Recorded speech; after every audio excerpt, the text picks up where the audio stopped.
জামালপুরের দেওয়ানগঞ্জে ভাসমান সেতু ভেঙে ব্রহ্মপুত্র নদে ডুবে 4 শিশুর মৃত্যু হয়েছে। শনিবার 21 মার্চ বিকাল 4টার দিকে দেওয়ানগঞ্জ থানার সামনে এই দুর্ঘটনা ঘটে।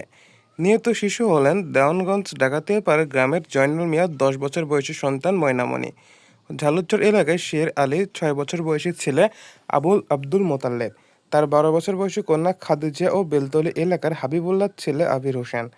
স্থানীয়রা জানান, ঈদকে কেন্দ্র করে ব্রহ্মপুত্র নদের ওপর ভাসমান সেতুতে ভিড় করে স্থানীয়রা। অতিরিক্ত চাপের কারণে ভেঙে যায় ভাসমান সেতুটি। এতে উপরে থাকা লোকজন ব্রহ্মপুত্র নদে পড়ে যায়। একে একে সকালে সকলকে সাঁতার কেটে তীরে ওঠা হলেও নিখোঁজ থাকে কয়েকজন শিশু। খবর পেয়ে ঘটনাস্থলে উদ্ধার অভিযান পরিচালনা করে ফায়ার সার্ভিস। এ সময় স্থানীয়দের সহায়তায় 4 শিশুর মরদেহ উদ্ধার করে ফায়ার সার্ভিস। ঈদের দিন শিশুদের মৃত্যুতে শোকের ছায়া নেমে এসেছে পুরো এলাকা জুড়ে।